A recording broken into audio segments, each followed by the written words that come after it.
Sir जैसा कि आपको पता है कि विधानसभा चुनाव काफी नजदीक है, तो इसको लेके आप क्या सोचते हैं? बिहार में बीजेपी की कैसी तैयारी है इस बार के विधानसभा चुनाव की?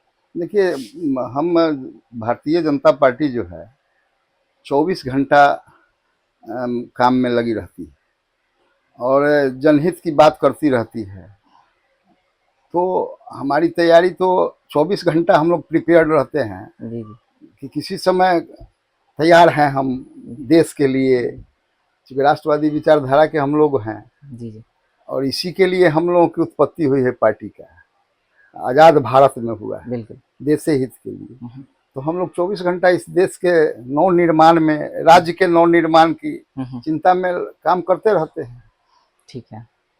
तो सर मैं आपसे अगला सवाल ये होगा या ये जानना चाहूंगा कि जैसे कि अभी चूंकि भारतीय जनता पार्टी या बीजेपी जो है इस समय बिहार में गठबंधन की सरकार में है जेडीयू के साथ, तो मतलब ये कब तक BJP being the largest party और गठबंधन में बीइंग द लार्जेस्ट पार्टी सबसे बड़ी संख्या में है, विधायक के तौर पे जीत के आई है, तो कब तक बीजेपी बिहार में छोटे भाई की भूमिका में रहना चाहती है? क्योंकि लोगों की ये एक्सपेक्टेशन है कि बीजेपी पूरी तरीके से बिहार में अपने कैंडिडेट्स के टर्म्स पे चुनाव लड़े और जीत के आए तो मुख्यमंत्री बिहार का बने। तो मतलब यही छोटे भाई की भूमिका में ही रहेगी सर, या आगे चल के बीजेपी का कोई स्कोप है जिसके तहत बीजेपी लीड करना चाहेगी बिहार को? नहीं, ऐसा है कि चूंकि गठबंधन धर्म का हम लोग पालन करना जानते हैं, जी जी। कमिटमेंट बहुत बड़ी बात है। और इससे बिहार को जंगल राज से मुक्त करने के लिए जी हमारे पार्टी के नेताओं ने नीतीश कुमार को आगे लाया था जी।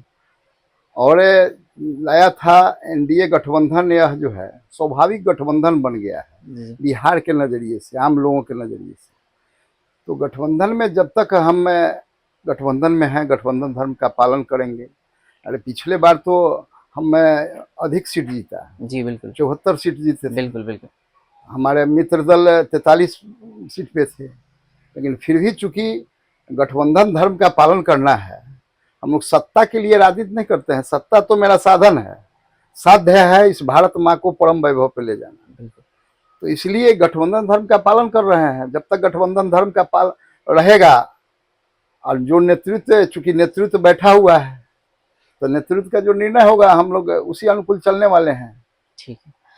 मेरा जो अगला सवाल है सर वो आपसे, चूंकि विधानसभा चुनाव होने वाला है और इस बार आप भाजपा के प्रत्याशी होंगे, तो आपके विधानसभा क्षेत्र में आपको ऐसी कौन कौन सी मुख्य मुद्दे लगते हैं जो जिस पे आप काम करना चाहेंगे अगर इस बार जनता आपको मौका देती है तो?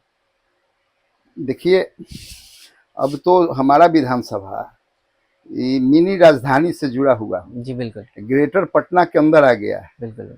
ग्रेटर पटना का आउट रिंग रोड जो है, जी। जो विद्युपुर पुल होते हुए दिघवाड़ा, ये जो है यह ग्रेटर पटना के अंदर है, राजधानी से जुड़े हम लोग हैं। जी।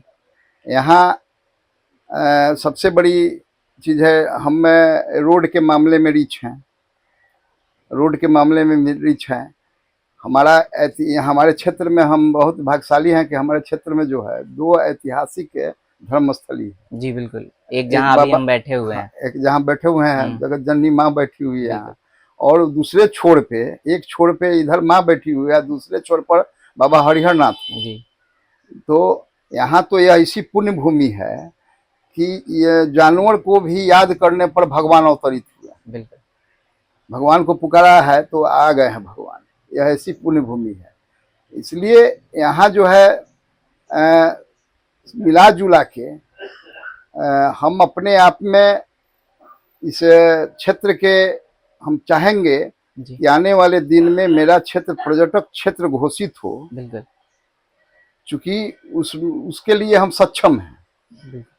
तो पर्यटक क्षेत्र घोषित होगा, और पर्यटक क्षेत्र जब घोषित करेंगे तो दुनिया के लोग मेरे यहाँ आएंगे जाएंगे, तो स्वतः जो है विकास उससे जुड़ जाएगा। प्रमुख बात यहाँ पर्यटक क्षेत्र घोषित करना यह आवश्यक है। सर पर्यटक क्षेत्र का जहाँ तक बात है, इसमें अभी मेरे जहन में एक चीज आया, जैसे कि बिहार में भी कई सारे ऐसे पर्यटक स्थल हैं, और खासकर अगर हम देखें तो जो टेम्पल टूरिज्म है, यानी कि मंदिर काफी सारे हैं बिहार में भी। तो क्या बिहार की सरकार या भारतीय जनता पार्टी, चूंकि आप ऑलरेडी प्रत्याशी हैं और साथ में आप विधायक भी रह चुके हैं, तो कुछ ऐसा क्यों नहीं करते जिससे कि बिहार के जो भी पर्यटन क्षेत्र हैं, जैसे कि जहां अभी हम बैठे हुए हैं, बाय द वे दोस्तों मैं आप सबको बता दूं, अभी मैं सारण क्षेत्र के आमी गांव में बैठा हुआ हूं। यहाँ पे माँ जगदम्बिका का मंदिर है और ये शक्ति पीठ है, अंबिका भवानी के नाम से जाना जाता है। तो मैं आप सब से भी आग्रह करूंगा कि जब भी आप बिहार आइए तो यहाँ अवश्य आइए, आपको माँ जगदम्बिका के दर्शन करने चाहिए, और दर्शन के लिए जब भी आपको मौका मिले तो आप एक बार आइए। और ऐसे और भी कई सारे स्थान है सर, जैसे कि थावे वाली माँ है, फिर अगर हम सीमांचल क्षेत्र में चले जाएं तो वहां माँ सीता की जो जन्मस्थली है। तो इन सारे को क्या एक तौर पे टूरिज्म से जोड़ के, और जितनी भी ये सारी मंदिरें हैं इसको एक तरीके से अगर हम जोड़ देते हैं तो इसको और ज्यादा बेहतर तरीके से डेवलप करने का कोई प्लान है सर इसको लेके? बिल्कुल, हमारी सरकार जो है, हम जब पहली बार एमएलए बने जी तो अपने क्षेत्र के दोनों तीर्थ स्थल को, दोनों धर्म स्थल को यहाँ हमने पर्यटन से जोड़ने का काम किया। जी यहाँ ट्रस्ट बनवाया, दोनों को, हरिहरनाथ ट्रस्ट बनवाया, अंबिका स्थान ट्रस्ट बनवाया। जी आपको आश्चर्य होगा कि इस बार जो है जम्मू कश्मीर से यदि प्रधानमंत्री जी ने कुछ मंदिरों का शिलान्यास किया है तो उसमें बिहार के अंबिका स्थान को भी लिया है। अच्छा, पहली किस्त राशि 12 करोड़ 36 लाख रुपए यहाँ प्रधानमंत्री ने रिलीज किया है जी जी इसे। तो हम लोगों का प्रयास है, और उतना ही नहीं, शक्ति सर्किट, जी जी हमारी सरकार बनी तो शक्ति सर्किट बनी, रामायण सर्किट बनी। तो हम लोग लगे हुए हैं, हमारी पार्टी लगी हुई है कि साहब इन सभी स्थलों को पर्यटक क्षेत्र घोषित किया जाए, बिहार में टूरिस्ट को आमंत्रित किया जाए, बुलाया जाए, बिहार दर्शन कराया जाए। जी बिल्कुल हमारी सरकार की नीति भी है। सर। अगर आपने शक्ति क्षेत्र और रामायण क्षेत्र के बारे में बोला, तो इसको अगर आप थोड़ा एक्सप्लेन करना चाहें कि मतलब इसमें कौन कौन से स्थल हैं, कौन कौन से मंदिर हैं जिनको आप जोड़ने का प्लान है सरकार का? हाँ, जैसे यहाँ से हरिहरनाथ से शुरू हो, जी हरिहरनाथ के बाद यहाँ अंबिका स्थान, महेंद्रनाथ, जी और फिर थावे वाली माता। ओके इसी प्रकार से उधर फिर चले जाइए सीतामढ़ी से जोड़ते हुए, ये पूरा का पूरा जोन जो है, यह चंपारण और सारण चंपारण दोनों जो है पर्यटक क्षेत्र घोषित करने का प्लान है सरकार का। सर जो मेरा अगला सवाल होगा आपसे कि जैसे केंद्र की जितनी भी योजनाएं आती हैं, प्रधानमंत्री जी के द्वारा जो भी स्कीम्स चलाए जा रहे हैं या सेंट्रल गवर्नमेंट के जो भी स्कीम्स चलाए जा रहे हैं, उन सबको कितना हद तक बिहार में पहुंचाया जा रहा है लोक कल्याण के लिए या जनता तक? अगर इस पे आप कुछ बताना चाहें हमें या हमारे दर्शकों को। नहीं, देखिए, केंद्र सरकार की जो भी योजना है, चूंकि हमारी डबल इंजन की सरकार है जी जी, तो जो भी योजना है हमारी सरकार, यहाँ की बिहार की सरकार भी आम जन तक पहुंचाने में कामयाब हुई है। चूंकि हम गठबंधन की सरकार है हमारी, यहाँ भी हम सरकार में हैं, तो इसलिए केंद्र सरकार की जो भी योजना है हम जमीन तक ले जाने में कामयाब रहे। ठीक है। अब सर मैं ना आपसे थोड़ा कुछ टफ सवाल पूछना चाहूंगा, एक्चुअली टफ सवाल से रिलेटेड है। हम देखते हैं कि बिहार में जिस तरीके की पॉपुलेशन है, ऑलमोस्ट 22-24 करोड़ के आसपास की, नॉट 22 सॉरी 14 करोड़ के आसपास की पॉपुलेशन है। बिहार में स्वास्थ्य समस्या को लेके और शिक्षा, दो ऐसी सेक्टर्स हैं जिसके बारे में हमेशा बात होता है, चाहे वो सेंट्रल मीडिया हो या पूरे देश भर में हो, फिर दिल्ली में हो। क्योंकि हमने देखा है कि पिछली जो दिल्ली की सरकार थी, जिसमें कि अरविंद केजरीवाल जी थे, उन्होंने बिहारियों के लेके क्या क्या कुछ नहीं कहा। उन्होंने कहा कि बिहारी जो आयुष्मान कार्ड बनवा लेते हैं और दिल्ली आते हैं इलाज कराने। तो आखिर ऐसा क्या है या कौन सी कमी हो जा रही है जिसके वजह से बिहार सरकार आज भी पूरी तरीके से बिहार में स्वास्थ्य की जो समस्याएं हैं, जो हॉस्पिटल्स हैं, उन सबको पूरी तरीके से डेवलप करने में सफल नहीं हो पा रही है, ताकि बिहार के लोगों को स्वास्थ्य के दृष्टिकोण से बाहर ना जाना पड़े? देखिए, बात ठीक है कि बिहार पिछड़ा हुआ है, लेकिन स्वास्थ्य के क्षेत्र में बिहार बहुत काम किया है जी। हमारी जब से एनडीए की सरकार बनी है जी तो बिहार के अंदर स्वास्थ्य के मामले में बहुत काम हुए हैं। यहाँ अब बिहार के अंदर दो एम्स, एक तो पटना के अंदर एम्स चल रहा है, दूसरा दरभंगा में बनना प्रारंभ हो गया है। तो 2 एम्स जो है यहाँ बिहार के प्रयास है, बिहार के लोग जो है दिल्ली नहीं जाना पड़े, बिहार के अंदर भी उनको अच्छी सुविधा मिले। कई एक मेडिकल कॉलेज खोले गए हैं। ठीक है। यहाँ बिहार के अंदर डॉक्टर है, पहले स्थिति यह थी कि डॉक्टरों की कमी थी, जी बिल्कुल आज भी कमी है, बिल्कुल। लेकिन अब उसका प्रयास हम लोग कर रहे हैं कि इन क्षेत्रों में डेवलपमेंट हो रहा है। शिक्षा की जहाँ तक बात है तो शिक्षा के मामले में भी आप हमारी जब से एनडीए की सरकार केंद्र में आई, जी मुरली मनोहर जोशी जी के समय से सर्व शिक्षा अभियान के तहत बिल्कुल। बिहार का आज एक भी प्राइमरी स्कूल नहीं होगा जो भवन विहीन है। इक्का दुक्का यदि कहीं होगा बिहार के अंदर तो जमीन उपलब्ध नहीं होगा, इसलिए होगा। हमारी सरकार जो है बिहार के अंदर सभी प्रखंड मुख्यालयों में इंटर की कॉलेज तक, जी बिल्कुल। चूंकि हाँ, उच्च इंटर विद्यालय तक को हो जो गया है अब इंटर से कर जोड़ा दिया गया, गया। हाँ, हायर तो सेकेंडरी। सभी प्रखंड मुख्यालय तक पहुंचा दिए गए हैं। सरकार प्रयास कर रही है, चूंकि ये बात ठीक है कि हमें बहुत आज़ादी के बाद जो है हमें बिहार का जिस रूप में विकास होना चाहिए नहीं हो पाया था, बिल्कुल लेकिन चूंकि एनडीए की जब से सरकार बनी है बिहार जो है उस श्रेणी में आगे हम बढ़ाने का सरकार हमारी प्रयास कर रही है कि आगे हम चले, विकसित बिहार बनाएं। ठीक है। बहुत हद तक सफलता मिली है। बिहार के अंदर इंफ्रास्ट्रक्चर जो है अभी खड़ा करना प्रॉब्लम था। इसके पीछे एक ही कारण था कि हमारी बिहार के अंदर सरकार जो है मैंने पूरा टाइम, कोई सरकार को बहुत समय नहीं मिल रहा था, लेकिन अब तो जब से हमारी सरकार बनी है इसको मिला है, इसलिए बिहार के अंदर आप अच्छी सड़कें देख सकते हैं। आप हॉस्पिटल की भी बहुत सुधार हुआ है। जहाँ आप चले जाइए, किसी भी पीएससी में चले जाइए, पहले तो वहाँ कोई जाता नहीं था, आज जो है वहाँ भीड़ इकट्ठा देखिएगा, यानी कि लोगों का विश्वास सरकारी इंस्टीट्यूशन पर आया है। ठीक है। तो इसलिए अब हम उस क्रम में हैं, आगे लाने के लिए प्रयासरत हैं।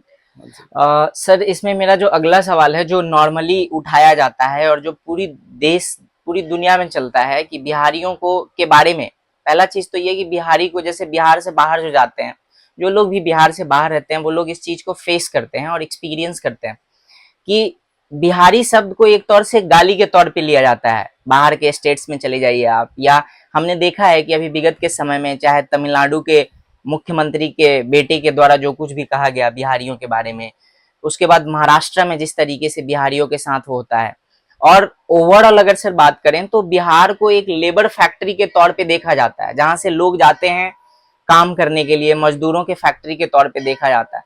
तो मैं इसको लेके आपसे जानना चाहूंगा और आपके माध्यम से सरकार का भी पक्ष जानना चाहूंगा कि आखिर सरकार ऐसा क्या कर रही है जिससे ये जो इमेज है कि बिहार को लेबर फैक्ट्री के तौर पे ना देखा जाए, बिहारी शब्द को गाली के तौर पे ना यूज किया जाए, उसके लिए सरकार क्या सफल प्रयास कर रही है या सरकार की क्या योजनाएं हैं, अगर उसके बारे में आप हमें बताना चाहें थोड़ा। देखिए, मैंने जब से हमारी बिहार में एनडीए की सरकार आई है, बिहार का इमेज बदला है। जी आप फील करते होंगे, आप यदि दिल्ली के अंदर रहते होंगे, पहले जरूर इमेज खराब था बिहार। बिल्कुल। बिहार को लोग दूसरे दृष्टिकोण से देखते थे, लेकिन आज बहुत परिवर्तन हुआ है। और जहाँ तक बिहार के लोग हैं तो बिहार के लोग कर्मठ हैं, बहुत कर्मठ हैं। बिहार के लोग कमाना जानते हैं, मेहनत करना जानते हैं, मेहनत कश लोग हैं, अपने पैर पर खड़ा होना जानते हैं। इसलिए अन्य लोगों को लगता होगा कि यदि बिहार के लोग यहाँ आ गए तो हमारा पैर कबर जाएगा, बिहार वासी यहाँ कब्जा कर लेगा, इसलिए डरता है बिहार के बाहर के लोग। और रही तक जहाँ तक बिहार के पलायन, जो मजदूरों का पलायन जहाँ तक बात है, उसको हमारी सरकार उस पर गंभीर रूप से चिंता कर रही है। हम जो है यहाँ बहुत, आप देखे होंगे कि हमारा उद्योग मंत्री कई एक बार एनआरआई मीट किया, कहीं कहीं जा रहे हैं, हम लोगों को आमंत्रित कर रहे हैं, सुविधा देने के लिए पॉलिसी, हम इंडस्ट्रियल पॉलिसी को बदल रहे हैं। तो ये इसमें हम लगे हुए हैं। अब चूंकि बिहार एग्रीकल्चर बेस्ड बिहार है, तो यहाँ उसे संभावनाएं खोजी जा रही है। हमें हमारे शहनवाज जी मंत्री बने थे, हाँ। तो बहुत सारे बंद चीनी मिलों, इथेनॉल का काम प्रारंभ किया था कि इथेनॉल की फैक्ट्रियां लगना बहुत, हम इस पर बिहार के लोग, हमारी सरकार जो है इस पे काम कर रही है कि हमारे बिहार के लोगों का पलायन, मजदूरों का पलायन नहीं करना होना पड़े, बिहार के अंदर ही हम रोजगार दें, इसके लिए लगी हुई है सरकार।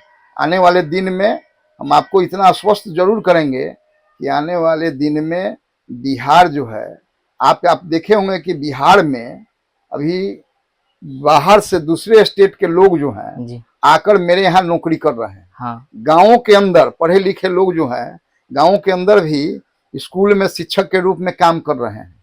तो बिहार भी लोगों को रोजगार दे रही है। इस स्थिति में आज का बिहार है। ठीक है।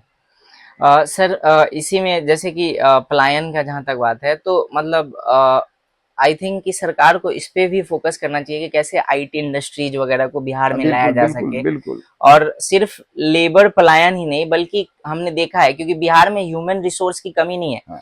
आप किसी भी एग्जामिनेशन को देख लीजिए उसमें बिहारी अव्वल दर्जे में है। तो उनको भी कैसे बिहार में रोका जाए, आई थिंक सरकार को इस पे भी काम करना चाहिए। सर मेरा जो अगला सवाल होगा आपसे वो ये कि जैसे हम देख रहे हैं कि चूंकि हम लोग अभी सारण में बैठे हुए हैं और बिहार में अभी मुख्यतः दो ही एयरपोर्ट हैं, एक पटना जो कि ऑलरेडी फंक्शनल है, ऑल्दो अभी रिसेंटली आई थिंक 2 या 3 दिन पहले ही प्रधानमंत्री जी ने नए एयरपोर्ट का भी शायद उद्घाटन या लोकार्पण किया है, और एक दरभंगा में जो बन रहा है। तो सर बिहार की जो सरकार है वो ऐसा क्या कर रही है जिससे कि बिहार में एयरपोर्ट की जो संख्या है वो और ज्यादा बढ़े। हमारे बगल में जैसे कि छपरा का एक एयरपोर्ट है, तो इसको चालू कराने के लिए भी क्या आपका कोई प्लान है, प्लान ऑफ देखिए एक्शन? हमारी सरकार नरेंद्र भाई मोदी का ऐसा सपना भी है, एक साधारण व्यक्ति भी, चप्पल पहनने वाला व्यक्ति भी हवाई जहाज से यात्रा करे, यह सपना है। इस क्रम में बिहार में भी बिहार को भी अवसर मिल रहा है। बिहार में पटना में एयरपोर्ट के अलावा बिहटा में अंतर्राष्ट्रीय एयरपोर्ट का शिलान्यास प्रधानमंत्री जी 30 तारीख को आके करने वाले हैं। अच्छा ठीक है, इसी 30 को। हाँ। दरभंगा में एयरपोर्ट प्रारंभ हो गया है। फिर आपको पूर्णिया वगैरह में भी शिलान्यास हुआ है जी। फिर यहीं जो है अंतर्राष्ट्रीय एयरपोर्ट के लिए जो है आपको राजगीर में इसकी स्वीकृति मिली है। जी। बिहार में चूंकि हमारा क्षेत्रफल जो है पॉपुलेशन के हिसाब से मैंने क्षेत्रफल की भी देखना पड़ेगा, चूंकि इसका भी सामना करना पड़ रहा है कि और सरकार प्रयास कर रही है हर सभी जिला में एयरपोर्ट की आहिस्ते आहिस्ते होगा। अभी हम आगे की ओर बढ़ रहे हैं, अब एकाएक संभव है नहीं, लेकिन फिर भी हम सरकार की हमारी पॉलिसी है, नरेंद्र भाई मोदी का ऐसा सोच है, तो उसमें हम बहुत कामयाबी हासिल करने जा रहा है बिहार। सर मेरा पर्सनल रिक्वेस्ट है कि अगर हो सके तो आप लोग अपने स्तर पे छपरा का जो एयरपोर्ट है उसको भी फंक्शनल बनाने का प्रयास कीजिए कि कैसे नहीं, वो... हमारा तो थी सांसद जो है छपरा के अंदर में अंतर्राष्ट्रीय एयरपोर्ट बने, इसके लिए काफी प्रयास किया है जी। प्रयास किया है, जूझ रहा है, कोर्ट तक गया है मेरा सांसद। अच्छा। कि छपरा के अंदर में एक अंतर्राष्ट्रीय एयरपोर्ट बने, इसके लिए प्रयासरत। सर मेरा जो अगला सवाल है आपसे बिहार की कानून व्यवस्था से लेके है। बिहार की कानून व्यवस्था में अगर हम 2000 से पहले की बात करें और 2000 के बाद की बात करें, 2000 से 2010 और 2010 के बाद से लेके अभी तक, तो उसमें हम देखते हैं कि काफी परिवर्तन है कानून व्यवस्था के मामले में। एक जब बिहार जंगल राज हुआ करता था, जब बिहार में खुले तौर पे अपराध की घटनाएं होती थी और कोई सूद लेने वाला नहीं होता था। उसके बाद हमने देखा कि जब से नीतीश कुमार जी की सरकार आई है उसमें काफी परिवर्तन हुआ, बट अभी भी बिहार की जो कानून व्यवस्था है उसको लेके प्रश्न चिन्ह उठाए जाते हैं। चाहे आप सेंट्रल मीडिया की बात कर लें या नेशनल मीडिया की बात कर लें या वैसे भी, तो इन चीजों को, कानून व्यवस्था को और ज्यादा सुदृढ़ बनाया जाए, इसके लिए सर आपको क्या लगता है कि सरकार को और किन चीजों पे फोकस करना चाहिए? क्या ऐसे लूपहोल्स हैं जिनको फिट करने में सरकार सक्षम नहीं हो पा रही है या सरकार को उन पे काम करना चाहिए? नहीं, देखिए अभी तो बिहार को लोग इस दृष्टि से बाहर के लोग देखते हैं, लेकिन आप अन्य राज्यों का उठाइए ना क्राइम का रिपोर्ट, जी। हमसे बहुत आगे आगे दूसरे राज्य हैं। और हमारी सरकार तो इस नाम से सुशासन बाबू की सरकार, बिहार की सरकार जो है सुशासन बाबू की सरकार जानी जाती है। लॉ एंड ऑर्डर, ठीक है क्राइम होते हैं तो क्राइम होते हैं तो उसका क्रिमिनल पकड़ाते भी हैं, प्रशासन जो है उसको एक्टिव रह के उसको फाइंड आउट भी करती है। तो क्राइम होना अलग विषय है, लेकिन अब क्राइम होने के बाद उसको जो है क्राइम हम फाइंड आउट कर ले, ये भी तो एक बात है। तो सरकार इस पर प्रयास कर, ईमानदारी से हम लॉ एंड ऑर्डर के मामले में ठीक ठाक हुए हैं, पहले से ठीक ठाक हुए हैं, और रोज जो है इसमें हम प्रोग्रेस कर रहे हैं सरकार के। सर मैं चूंकि बिहार का चुनाव होने वाला है, विधानसभा चुनाव है अक्टूबर नवंबर में। अब बिहार में जब भी चुनाव होता है, चाहे वो किसी भी लेवल पे हो, पंचायती राज चुनाव हो, विधानसभा हो, लोकसभा हो, एक चीज जो होता है वो हर समय चर्चा में होता है बिहार में, जातिवाद। चुनाव में जातिवाद का होना।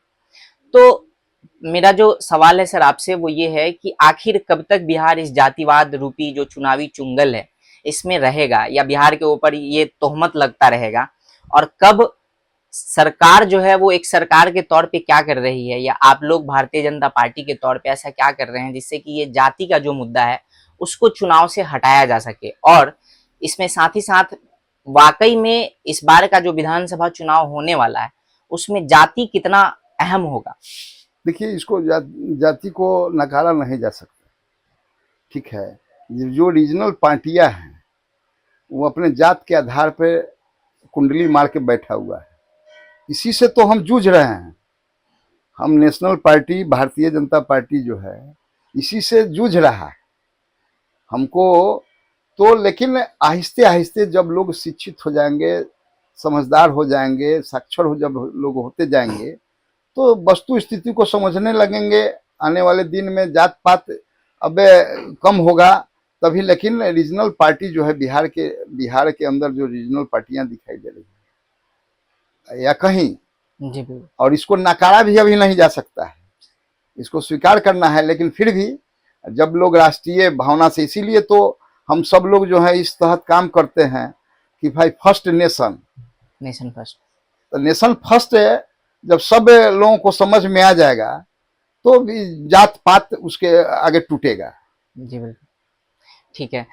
सर चुनाव की हम बात कर रहे हैं, विधानसभा चुनाव की। अभी आपने सुना होगा, चूंकि आप देख रहे हैं, जन सुराज जो पार्टी है, तो जन सुराज पार्टी को भारतीय जनता पार्टी या जो एनडीए की गठबंधन है वो कितना बड़ा चैलेंजर के तौर पे देखती है, और प्रशांत किशोर जी के बारे में आपका क्या ख्याल है? प्रशांत किशोर जी कोई फैक्टर बनने वाले नहीं है इस बिहार के अंदर। ठीक है। यहाँ बिहार में सीधा सीधी जो है एनडीए वर्सेज महागठबंधन, जी, आमने सामने की लड़ाई है। इसमें कहीं गुंजाइश नहीं है किसी तीसरे का। ओके। और सर मेरा जो अगला सवाल है, और वो ये है कि जैसे हम देख रहे हैं कि मतलब अगर प्रशांत किशोर जी की ही बात करें तो वो एक तौर से ये पेश करने की कोशिश कर रहे हैं कि वो नया पॉलिटिकल मॉडल लेके आ रहे हैं बिहार में। और जहां तक अगर प्रशांत किशोर जी की भी बात करें, ठीक है, प्रशांत किशोर जी नया पॉलिटिकल स्ट्रेटेजी लोग हैं, लेकिन वो राजनीति को पेड सर्वेंट के आधार पर बढ़ाना चाहते हैं। कतई लोकतंत्र में कोई स्वीकार नहीं करेगा।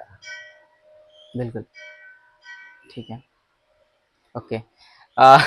समझ गया मैं। सर मेरा जो आखिरी सवाल है आपसे वो ये है कि हमने देखा कि अभी पहलगाम का जो इंसिडेंट हुआ उसके बाद जिस तरीके से भारत पाकिस्तान के बीच जो भी कॉन्फ्लिक्ट चला 2-3 दिनों का, 7 तारीख की जो इंसिडेंट है जिसमें भारत ने पाकिस्तान के ऊपर हमला किया, नॉट हमला, प्रिसीजन अटैक जिसको बोलेंगे हम, आतंकी संगठन और उनके स्थानों पे। उसके बाद पाकिस्तान का जो रिटेलिएशन आया, सबसे पहले तो आप मुझे पहलगाम जो इंसिडेंट है उसके ऊपर आप बताइए कि आप लोगों को किस तरीके से वो फील हुआ? बहुत गलत बात हुआ, हमारे निर्दोष लोगों भाई बहने का खून हुआ आतंकवादियों के द्वारा। यह तो इसको चैलेंज के रूप में हमारा प्रधानमंत्री स्वीकार किया, हम लोगों ने स्वीकार किया, और इसी बिहार की भूमि से प्रधानमंत्री जी ने उसकी बदला लेने की बात कही, मिट्टी में मिला दी। और हमारे प्रधानमंत्री जो कहते हैं करते हैं, तो उन्होंने आतंकवादी ठिकाने पे एयर स्ट्राइक करके 9 जगहों पर करके उनको नतनाबूद करने का काम किया है। हमने ये भी कहा कि साहब कोई जनरल, कोई व्यक्ति आतंकवादियों के अलावे मैं किसी आम जन तक को छूने वाला नहीं, क्योंकि आतंकवाद समाप्त करना मेरा जो है लक्ष्य है। आज आप देख रहे हैं कि साहब पूरे दुनिया के अंदर हम अपने डेलीगेशन को भेज रहे हैं, इसीलिए आतंकवाद के समर्थन के लिए, क्योंकि इसको अब बर्दाश्त नहीं किया जाएगा। ठीक है।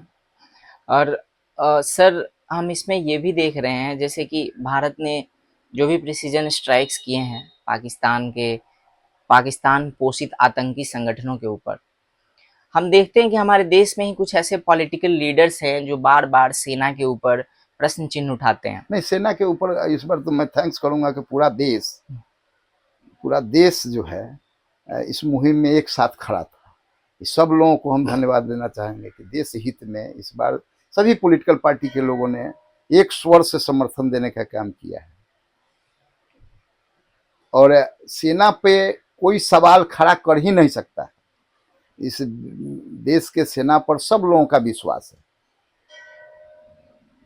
उसके शौर्य पराक्रम पर सब लोगों को विश्वास है।